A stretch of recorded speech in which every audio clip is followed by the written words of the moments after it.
ತೀವ್ರ ಕುತೂಹಲ ಕೆರಳಿಸಿದ ರಾಜ್ಯ ಕೈ ನಾಯಕರ ತಡರಾತ್ರಿ ಭೇಟಿ. ರಾಘವೇಂದ್ರ ಹಿಟ್ನಾಳ್ ಭೇಟಿಯಾದ ಸತೀಶ್ ಜಾರಕಿಹೊಳಿ. ಶಾಸಕ ರಾಘವೇಂದ್ರ ಹಿಟ್ನಾಳ್ ನಿವಾಸಕ್ಕೆ ಸಚಿವ ಸತೀಶ್ ಜಾರಕಿಹೊಳಿ ಭೇಟಿಯಾಗಿ ಕೊಪ್ಪಳದ ಹಿಟ್ನಾಳ್ ನಿವಾಸದಲ್ಲಿ ಉಭಯ ನಾಯಕರ ಜೊತೆ ಸಮಾಲೋಚನೆಯನ್ನು ನಡೆಸಿದ್ದಾರೆ. ತೀವ್ರ ಕುತೂಹಲ ಕೆರಳಿಸಿದ ರಾಜ್ಯ ಕೈ ನಾಯಕರ ತಡರಾತ್ರಿ ಭೇಟಿ. ರಾಘವೇಂದ್ರ ಹಿಟ್ನಾಳ್ ಭೇಟಿಯಾದ ಸಚಿವ ಸತೀಶ್ ಜಾರಕಿಹೊಳಿ. ಶಾಸಕ ರಾಘವೇಂದ್ರ ಹಿಟ್ನಾಳ್ ನಿವಾಸಕ್ಕೆ ಸಚಿವ ಸತೀಶ್ ಜಾರಕಿಹೊಳಿ ಭೇಟಿಯಾಗಿ ಕೊಪ್ಪಳದ ಹಿಟ್ನಾಳ್ ನಿವಾಸದಲ್ಲಿ ಉಭಯ ನಾಯಕರ ಜೊತೆ ಸಮಾಲೋಚನೆಯನ್ನ ನಡೆಸಿದ್ದಾರೆ. ಪ್ರಸ್ತಕ ರಾಜಕೀಯ ಬೆಳವಣಿಗೆಗಳ ಬಗ್ಗೆ ಉಭಯ ನಾಯಕರ ಚರ್ಚೆ ಕೂಡ ನಡೆದಿರತಕ್ಕಂಥದ್ದು. ತೀವ್ರ ಕುತೂಹಲ ಕೆರಳಿಸಿದ ರಾಜ್ಯ ಕೈ ನಾಯಕರ ತಡರಾತ್ರಿ ಭೇಟಿ.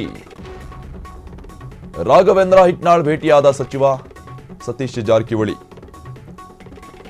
ಶಾಸಕ ರಾಘವೇಂದ್ರ ಹಿಟ್ನಾಳ್ ನಿವಾಸಕ್ಕೆ ಸಚಿವ ಸತೀಶ್ ಜಾರಕಿಹೊಳಿ ಭೇಟಿ ನೀಡಿದ್ದಾರೆ. ಕೊಪ್ಪಳದ ಹಿಟ್ನಾಳ್ ನಿವಾಸದಲ್ಲಿ ಉಭಯ ನಾಯಕರ ಜೊತೆ ಸಮಾಲೋಚನೆ ನಡೆಸಿದ್ದಾರೆ. ಪ್ರಸ್ತಕ ರಾಜಕೀಯ ಬೆಳವಣಿಗೆಗಳ ಬಗ್ಗೆ ಉಭಯ ನಾಯಕರ ಚರ್ಚೆ ಕೂಡ ನಡೆದಿರತಕ್ಕಂಥದ್ದು. ತೀವ್ರ ಕುತೂಹಲ ಕೆರಳಿಸಿದೆ ರಾಜ್ಯ ಕೈ ನಾಯಕರ ತಡರಾತ್ರಿ ಭೇಟಿ. ರಾಘವೇಂದ್ರ ಹಿಟ್ನಾಳ್ ಭೇಟಿಯಾದ ಸಚಿವ ಸತೀಶ್ ಜಾರಕಿಹೊಳಿ. ಶಾಸಕ ರಾಘವೇಂದ್ರ ಹಿಟ್ನಾಳ್ ನಿವಾಸಕ್ಕೆ ಸತೀಶ್ ಜಾರಕಿಹೊಳಿ ಭೇಟಿ ನೀಡಿರತಕ್ಕಂಥದ್ದು. ಕೊಪ್ಪಳದ ಹಿಟ್ನಾಳ್ ನಿವಾಸದಲ್ಲಿ ಉಭಯ ನಾಯಕರ ಸಮಾಲೋಚನೆ ನಡೆದಿದೆ. ಪ್ರಸ್ತಕ ರಾಜಕೀಯ ಬೆಳವಣಿಗೆಗಳ ಬಗ್ಗೆ ಉಭಯ ನಾಯಕರ ಚರ್ಚೆ ನಡೆದಿರತಕ್ಕಂಥದ್ದು. ತೀವ್ರ ಕುತೂಹಲ ಕೆರಳಿಸಿದ ರಾಜ್ಯ ಕೈ ನಾಯಕರ ತಡರಾತ್ರಿ ಭೇಟಿ. ರಾಘವೇಂದ್ರ ಹಿಟ್ನಾಳ್ ಜೊತೆ ಭೇಟಿ ನಡೆಸಿರ್ತಕ್ಕಂಥದ್ದು ಸತೀಶ್ ಜಾರಕಿಹೊಳಿ ಅವರು. ಶಾಸಕ ರಾಘವೇಂದ್ರ ಹಿಟ್ನಾಳ್ ನಿವಾಸಕ್ಕೆ ಸಚಿವ ಸತೀಶ್ ಅವರು ಭೇಟಿ ನೀಡಿ ಹಲವು ಬೆಳವಣಿಗೆಗಳ ಬಗ್ಗೆ ಚರ್ಚೆ ನಡೆಸಿದ್ದಾರೆ. 1 ಗಂಟೆಗೂ ಹೆಚ್ಚು ಕಾಲ ಉಭಯ ನಾಯಕರ ಜೊತೆ ಸಮಾಲೋಚನೆ ನಡೆಸಿದ್ದಾರೆ ಸತೀಶ್ ಜಾರಕಿಹೊಳಿ ಅವರು. ಪಕ್ಷ ಹಾಗೂ ರಾಜ್ಯ ರಾಜಕೀಯ ಬೆಳವಣಿಗೆಗಳ ಬಗ್ಗೆ ಸುದೀರ್ಘ ಚರ್ಚೆ ನಡೆಸಿರ್ತಕ್ಕಂಥದ್ದು. ತೀವ್ರ ಕುತೂಹಲ ಕೆರಳಿಸಿದೆ ಸಚಿವ ಸತೀಶ್ ಜಾರಕಿಹೊಳಿ ಹಾಗೂ ಹಿಟ್ನಾಳ್ ಭೇಟಿ. ಸಿಎಂ ಸಿದ್ದರಾಮಯ್ಯ ಪರಮಾಪ್ತರಾಗಿರ್ತಕ್ಕಂಥದ್ದು ರಾಘವೇಂದ್ರ ಹಿಟ್ನಾಳ್ ಅವರು. ಸಚಿವ ಸ್ಥಾನದಲ್ಲಿ ಆಕಾಂಕ್ಷಿಯಾಗಿರುವ ಕೈ ಶಾಸಕ ರಾಘವೇಂದ್ರ ಹಿಟ್ನಾಳ್. ಮತ್ತೊಂದೆಡೆ ಸಿಎಂ ಸ್ಥಾನದ ಆಕಾಂಕ್ಷಿಯಾಗಿರುವ ಸತೀಶ್ ಜಾರಕಿಹೊಳಿ ಅವರು. ರಾಜ್ಯ ಕೈ ಪಾಳಯದಲ್ಲಿ ಚರ್ಚೆಗೆ ಕಾರಣವಾದ ಸತೀಶ್ ಹಾಗೂ ಹಿಟ್ನಾಳ್ ಭೇಟಿ. 1 ಗಂಟೆಗೂ ಹೆಚ್ಚು ಕಾಲ ಉಭಯ ನಾಯಕರ ಜೊತೆ ಸಮಾಲೋಚನೆ ನಡೆಸಿದ್ದಾರೆ. ಪಕ್ಷ ಹಾಗೂ ರಾಜ್ಯ ರಾಜಕೀಯ ಬೆಳವಣಿಗೆಗಳ ಬಗ್ಗೆ ಸುದೀರ್ಘ ಚರ್ಚೆ ನಡೆಸಿರ್ತಕ್ಕಂಥದ್ದು. ತೀವ್ರ ಕುತೂಹಲ ಕೆರಳಿಸಿದೆ ಸಚಿವ ಸತೀಶ್ ಜಾರಕಿಹೊಳಿ ಅವರ ಈ ಒಂದು ಹಿಟ್ನಾಳ್ ಜೊತೆ ಅವರ ಒಂದು ಭೇಟಿ. ಅಷ್ಟೇ ಅಲ್ಲ, ಸಮಾಲೋಚನೆ ನಡೆಸಿದ್ದಾರೆ. ಬೇಡದ ಅದಕ್ಕೆ ಅವ್ರು ಏನು ಹೇಳಿದ್ರು ಅದಕ್ಕೆ ನಾವು ಹೇಳೋದು, ನಾವು ಅದಕ್ಕೆ ಹೇಳೋದು ಅದು ಅವಶ್ಯಕತೆ ಇಲ್ಲ. ತನಿಖೆ ನಡೀತಾ ಇದೆ, ಈಗಾಗಲೇ ವರದಿ ಕೊಟ್ಟಿದೆ. ಅದ್ರ ಮೇಲೆ ಮತ್ತೆ ಇನ್ನೂ ತನಿಖೆ ಆಗಬೇಕು. ನಿಮ್ಮದೇ ಸರ್ಕಾರದ ನಾಯಕರುಗಳ ನಡುವೆ ಅಧಿಕಾರದ ಹಂಚಿಕೆಯ ವಿಷಯ ಬಹಳ ಜೋರಾಗಿ ನಡೀತಾ ಇದೆ ನೋಡಿ. ಅದು ಇಲ್ಲ ಅಂತ ಹೇಳ್ತಾರೆ. ಅದರಲ್ಲಿ ನೀವು ಅದ್ರ ಸಿದ್ದರಾಮಯ್ಯ ಅವ್ರಿಗೆ ಕೇಳಬೇಕು, ಅಧ್ಯಕ್ಷ ಕೇಳಬೇಕು. ಈಗ ನಾ ಸತೀಶ್ ಜಾರಕಿಹೊಳಿ ನಾ ಏನು ಹೇಳೋದು, ಪಾರ್ಟಿನೂ ಅಲ್ಲ, ಅದಕ್ಕೆ ಅದರಲ್ಲಿ ಭಾಗಿದಾರಲ್ಲ. ಸಿದ್ದರಾಮಯ್ಯ ಅವ್ರಿಗೆ ಕೇಳಿ ಅಥವಾ ನಮ್ಮ ಅಧ್ಯಕ್ಷ ಕೇಳಿ, ಅವರಿಂದ ಸ್ಪಷ್ಟವಾದ ನಿಮ್ಗೆ ಉತ್ತರ ಸಿಗ್ಬೋದು. ಮತ್ತೆ ಅಲ್ಲಿಗೆ ಮತ್ತೆ ಸುತ್ತಲ್ಲೇ ಬರ್ತದೆ. ನಾವೇನು ಹೇಳೋದಿಲ್ಲ, ಅದಕ್ಕೆ ಕೇಳಿದ್ರೆ ಅವ್ರನ್ನೇ ಕೇಳಿ, ಯಾಕೆ ಕೇಳಿದ್ರು, ಹಿಂಗೆ ಯಾಕೆ ಕೇಳಿದ್ರಿ, ಏನು ಇದ್ರ ಅರ್ಥ ಅಂತ ಕೇಳಿದ್ರೆ ಅವರು ಅದಕ್ಕೆ ಸ್ಪಷ್ಟವಾದ ನಿಮ್ಗೆ ಉತ್ತರ ಸಿಗ್ಬೋದು. ಪಾರ್ಟಿ ಒಳಗಡೆ ಎಲ್ಲರಿಗೂ ಈ ಥರದ ಚರ್ಚೆಗಳು ಹುಟ್ಟಾಕಳಕ್ಕೆ ಕಾರಣ ಏನು? ಸ್ವಾಭಾವಿಕ. ಒಂದು ಪಕ್ಷ, ಒಂದು ಮನೆ, ಒಂದು ಕುಟುಂಬ ಅಂದರೆ ಇದೆಲ್ಲ ಘರ್ಷಣೆ ಎಲ್ಲ ಇದ್ದಿದ್ದೆ. ಅದು ಸ್ವಾಭಾವಿಕ, ಇದರಲ್ಲಿ ಪ್ರಶ್ನೆ ಇಲ್ಲ. ಯಾವುದ್ರೆ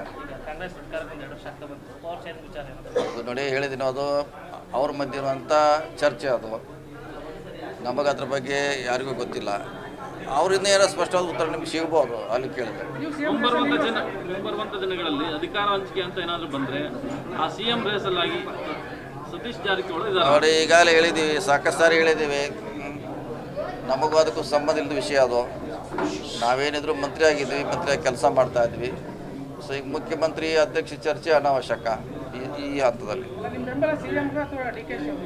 ಅದು ನಮ್ಮದು ಹೈಕಮಾಂಡಿಗೆ ನಮ್ಮ ಬೆಂಬಲ ಅಷ್ಟೇ. ಅದು 28 ತಿಳಿದ್ವಿ, ಈಗ ಅಂತ ಹೇಳಿಲ್ಲಲ್ಲ. 28ಕ್ಕೆ ನಾವು ಪ್ರಯತ್ನ ಮಾಡ್ತೀವಿ. ಈ ಚರ್ಚೆಗಳ ನಡುವೆನೇ ಕೂಡ ಸಿದ್ದರಾಮಯ್ಯ ಅವರು ಚಾಮರಾಜನಗರದಲ್ಲಿ ಹೇಳಿದ್ದಾರೆ, ನಾನು ರಾಜಕೀಯ ಕೊನೆ ಕಾಲದಲ್ಲಿ ಇದ್ದೀನಿ, ನಾನು ಕುರ್ಚಿ ಕೂಡ ಗಟ್ಟಿಯಾಗಿದೆ ಅಂತ. ನೋಡಿ, ಮತ್ತೆ ಅಲ್ಲಿಗೆ ಬರ್ತಿದ್ದು ನಾವು ಅದ್ರ ಬಗ್ಗೆ ಹೇಳಲಿಕ್ಕೆ ನಾವು ಪಾರ್ಟಿ ಅಲ್ಲ. ನೀವು ಪಾರ್ಟಿ ಇಲ್ದವ್ರ ಪಾರ್ಟಿ ಕೇಳಿದ್ರೆ ನಮ್ಗೆ ಕಷ್ಟ. ಈಗ CM ಅವರೇ ಅದಕ್ಕೆ ಉತ್ತರ ಕೊಡಬೇಕು. ಅವ್ರು ಕೊಟ್ಟರೆ ಅದಕ್ಕೆ ಒಂದು ಬೆಲೆ ಇರ್ತದೆ. ನಾವು ಹೇಳೋದ್ರಿಂದ ನಮ್ಗೆ ಯಾವುದೇ ವಿಷಯ ಗೊತ್ತಿಲ್ಲದೆ ಹೇಳಿದ್ರೆ ಗೊಂದಲ ಆಗ್ತದೆ. ಈಗ ಬಳ್ಳಾರಿ ಬಾಣಂತಿಯರ ಸಾವು ಪ್ರಕರಣ ಏನಿದೆ, ಅಲ್ಲಿ ಯಾವ ಕಂಪನಿಗಳಿಂದ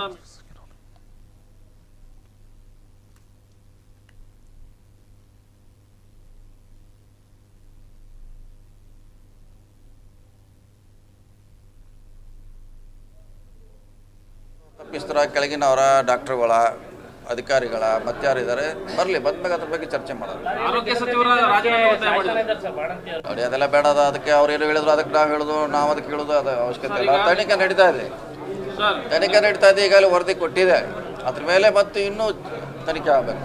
ನಿಮ್ಮದೇ ಸರ್ಕಾರದ ನಾಯಕರುಗಳ ನಡುವೆ ಅಧಿಕಾರದ ಹಂಚಿಕೆಯ ವಿಷಯ ಬಹಳ ಜೋರಾಗಿ ನಡೀತಾ ಇದೆ ನೋಡಿ. ಅದು